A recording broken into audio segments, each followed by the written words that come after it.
go! What's up, everybody? It's your boy Prizm Gawd, and welcome to Prizm Gawd TV. Now, if you haven't already done it, I need you to like and subscribe that channel below. I need you to follow me on every platform that you could possibly think of, from Facebook, Twitter to Instagram, if you want to find out what I got going on, okay? So check this out. So we both know the NBA is back, right? And I know y'all just as excited as I am because I love the NBA right now, right? Because the hobby is flourishing because of it. LeBron James cards are this much, and AD cards are this much, and Giannis cards are this much. But you know what? Let's all cards side to the side. Put cards to the side for a second, right? Let's just talk about the NBA. Because personally, I'm excited about the NBA being back. Because now it has nothing to do with cards. I'm just excited to see LeBron James potentially get his next ring. So let's talk about this, right? So these guys moved to Orlando from away from their family, right? No, and are not, they leave in the comfort of their own home, leaving the comfort of their own fans, and they're put in a scenario where it could be possibly one of the most difficult ways to win a championship ever. So, I mean, kudos to those guys, right? So they're putting it all on the line, risk, from family and everything to try to potentially play basketball. Now, we all know that they're professionals, and I get it. I'm the same way. If I got paid millions of dollars to sit here and play a basketball game, throw a ball in a hoop, I'd probably still do it. But I mean, don't take anything away from what these guys are going through. I think they're putting a lot on the line, and I'm happy about it because I get to be at home and just watch them. So that enjoyment and that excitement is still there. All right, so check this out. With the NBA being back, I want to talk about a couple of different things. With this being like an NBA edition of Prizm Gawd TV, right? I'm gonna basically focus on just NBA stuff, right? So I'm gonna talk about like teams to watch, players to watch out for, and I want to talk about my finals scenarios and who I feel like might potentially get to the NBA finals. So let's think about this. So there's a couple of different teams that are on the bubble. I know in the East, right, it's probably the easiest scenario in my opinion. I think it's the Washington Wizards is their only team that's kind of in the bubble, which I have no clue why they're even there in the first place, because last time I checked, Bradley Beal just said, you know what, I'm going to stay at home and play some 2K for a little bit. And y'all got it.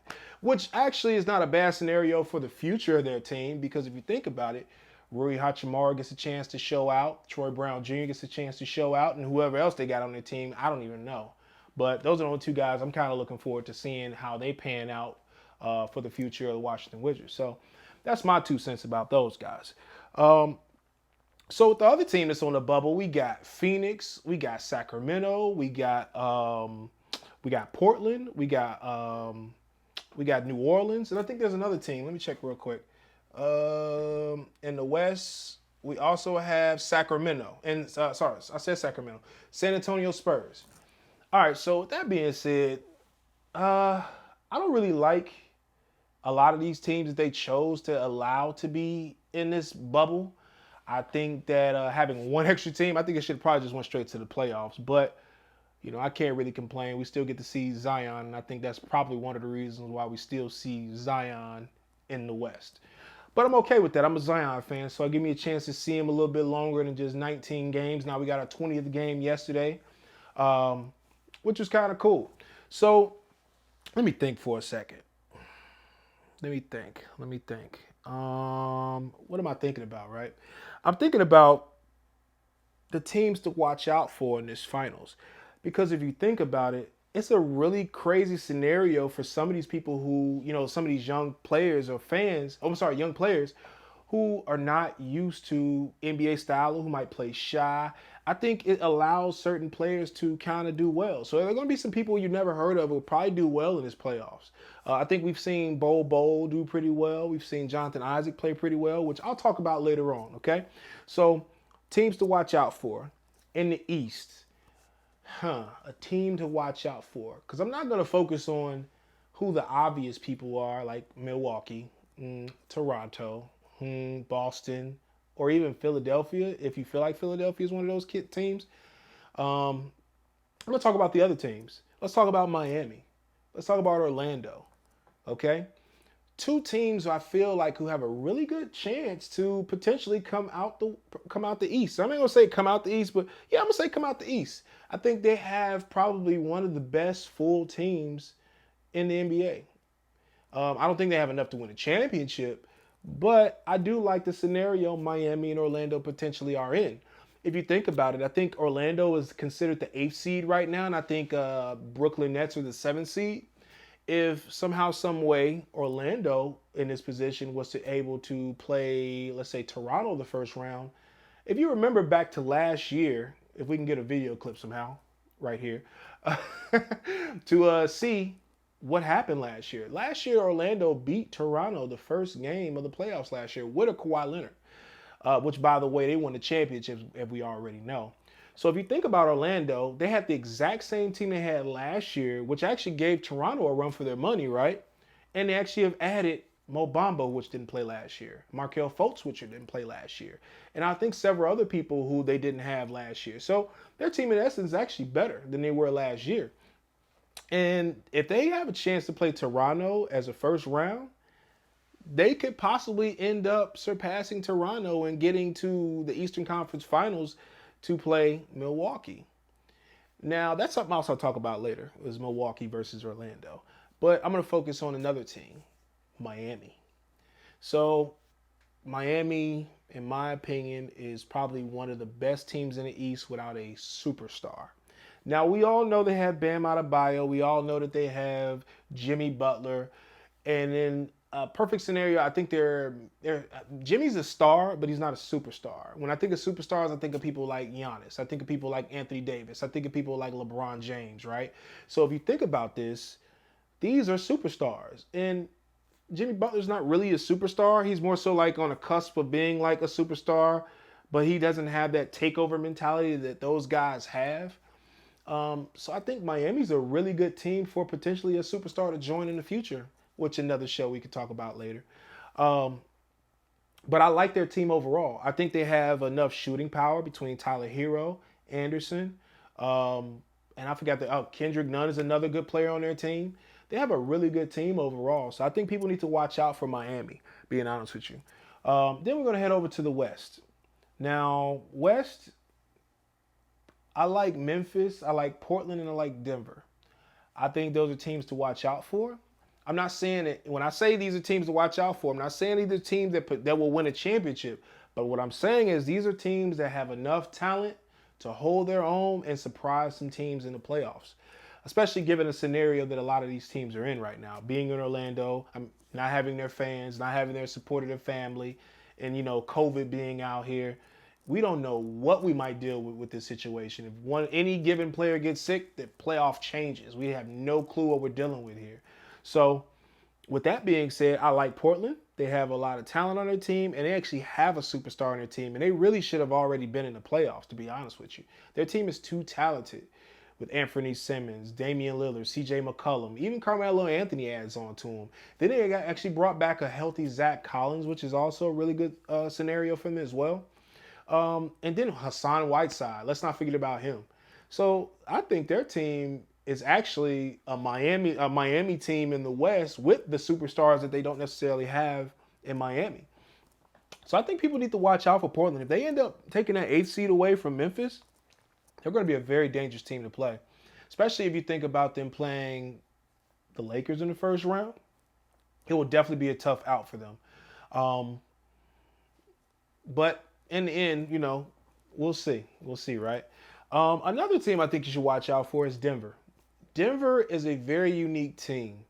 I like Bobo. I think he's in an interesting scenario. I like Michael Porter Jr. Dunce moment. So Michael I'm gonna say MPJ. All right. So Michael Porter Jr. I do like him. They have some unique talent over there in Denver. I'm not sure how they'll play them, and I think they're the squad. They're one of those teams that are just a team that you want to watch. They could be a fun team to watch in the future, but I do like them. Overall, I do like them as well. Memphis, man, I love Ja Morant. Man, I love Ja Morant. I think the future of that team solely rides on his shoulders. Triple J, Jaren Jackson Jr. is another X factor on their team. I think they have a lot of good, solid talent on their team. So it's really going to depend on how that works out. So let's say I like those three teams in the West. I like those teams in the East. So I'm gonna go back a little bit because I know I said I was gonna go back to Orlando. So here's a scenario in the East. I'm gonna say I like Giannis. I like Milwaukee versus Orlando in the Eastern Conference Finals because I like Jonathan Isaac. Right, this guy is like a combination of Kevin Durant meets Kevin Garnett, in my opinion. Has the defensive prowess of Kevin Garnett, but maybe shoots a lot better than Kevin Garnett. He adds that 3-point presence and that elusiveness of being able to handle the basketball as well as shoot that shot and create for others. Plus, he can stick literally 1 through 5. With his injuries he's had, a lot of people, he kind of goes under the radar, and I think the hobby has kind of picked up on him a little bit in these last couple weeks, where his cards are kind of going up a lot. But I like him a lot. I've been following him since he was a rookie in the NBA, and his rookie campaign got cut short due to injuries, and his sophomore year kind of got cut due to injuries. He played well in the playoffs, and going into this year, the same exact thing has happened. So in my opinion, I think Orlando's just one of those teams I think a lot of people are sleeping on. Again, Miami's a team that people are sleeping on. Portland's a team that's sleeping on. Denver's a team that's sleeping on, that people are sleeping on. So I really look forward to seeing these teams grow and seeing how they end up in the standings. Now, don't be surprised if I'm right, okay? That's all I'm going to say. Don't be surprised if I'm right. And if you don't believe me, check the tapes. All right, so which leads me to my second segment of what I wanted to talk about, which is players to watch. Now, I've already mentioned a couple of them already, but I'm just going to kind of talk about people who aren't obvious in the scenarios they're kind of giving in. I look at a lot of people. I look at a lot of different things in the NBA, especially when I'm looking at cards, especially. So I'm not going to give you too much, but let's just say that I look at scenarios. And scenarios for success is probably a better way to say it. So one of my people that I look at is Karis LeVert. He has nobody there in Brooklyn. He's probably going to go off, just being honest with you. I think his cards are probably going to do well. Just my personal opinion. I think he's going to play well. Bol was on my list. I already talked to you a little bit about that, but you guys have seen it for yourself. MPJ is another one. Michael Porter Jr., another person I think will do well. Pascal Siakam, Toronto, another person I believe will do well, especially given he already has a title. He already has a most important player, most improved player. Say most important player is most improved player. So I think at this point he's kind of the most important player as well. I think he's going to do really well given the scenario that he's not he doesn't have that Kawhi help. Now he has to kind of do it himself, and I think he'll embrace it. I think he has a chip on his shoulder. I think he's going to play well. Another person is Anthony Davis. Now, Anthony Davis, I know everybody knows he's a superstar, right? But if you play on the side of LeBron James and you already know what LeBron James demands on the defensive side, Anthony Davis' job is so easy, it's ridiculous, unless he's put in a scenario where he'll have to probably work hard, which I don't think he'll have a problem doing. I think he'll play really well. It's my personal opinion. Another one is kind of like a 2-for-1. It's I'm gonna call him Double J. And what I mean by Double J is, let me check my notes real quick because I can't even remember the actual name of it. Let's see, Double J. Oh, okay, gotcha. So check this out. So Double J. Now don't steal this from me now, right?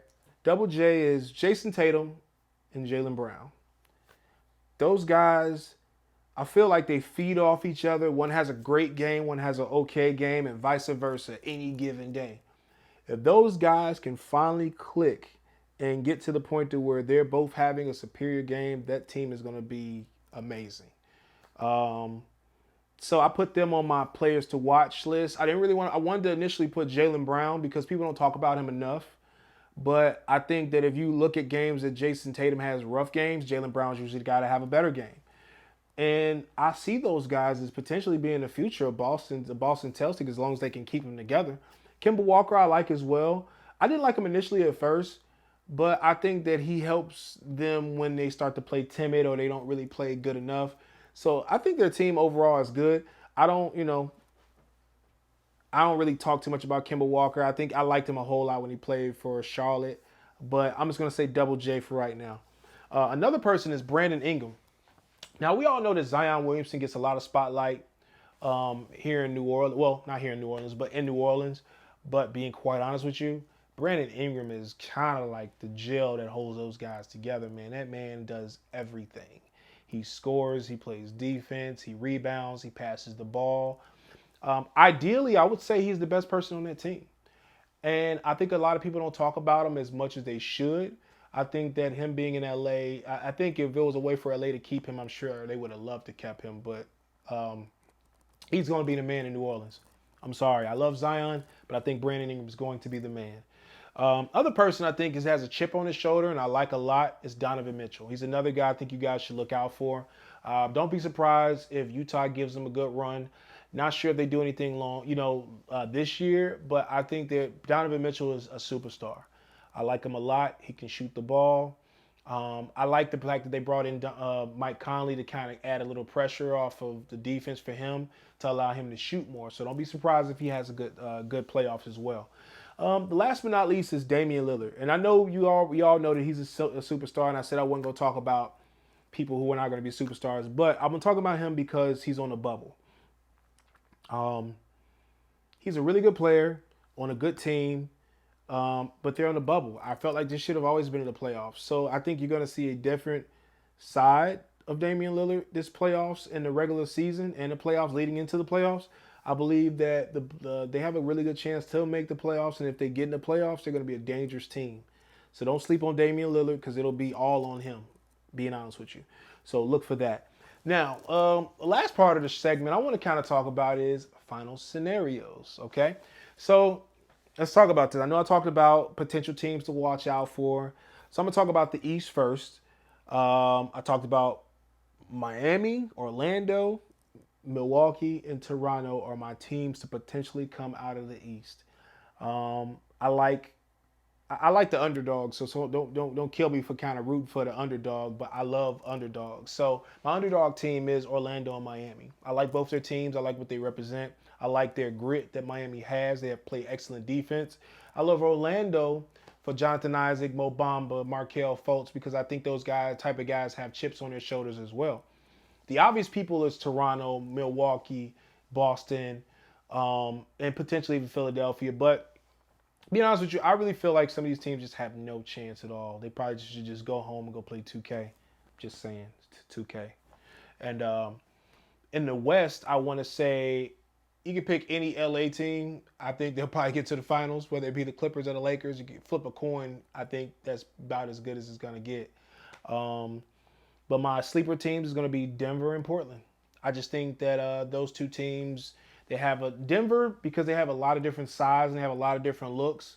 They got good defense. They have a lot of good teams. And I think Jamal Murray, I think he's undervalued as a point guard. I think if he can show up, play well, they'll have a good run. Jokic always good. And if they add that Bol, MPJ in their combination where that bench can come in and kick some butt too, I ain't going to lie, I think I like their team as well. Portland, same thing. I'm going to keep saying it. Damian Lillard, it purely rides on him, man. So, now I'm going to talk about some teams. I probably should have talked about this earlier, but I'm going to say this now. There's just some teams that just definitely should not be in this bubble, and I can't believe they even put them in there. Washington Wizards, one of them. Sorry, guys shouldn't be there. Sacramento Kings definitely shouldn't be there. I have no clue what they were thinking about that. What was the other team I was thinking about? I have to go with my notes real quick. Let's see. Sacramento Kings. Spurs, another team I felt like potentially shouldn't have been there. And I understand we're going off of the standings. I kind of honestly just really feel they should have went straight to a playoffs. I mean, overall, I know I'm happy that basketball is back. But to be honest with you, I just think that, they could have probably been a little smart about it. Like, all right, let's just go straight to the playoffs. Because a lot of these games are kind of irrelevant. But for sake of people like Portland, they should be thankful. Because this is a situation where they can actually get there, play well, and put themselves in a scenario to win, depending on what, how far they get up off the totem pole.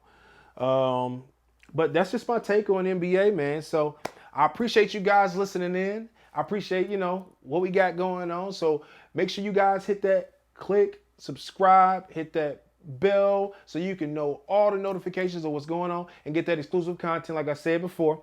I ain't going to, keep saying it again. But Prizm Gawd TV, man. I'm out.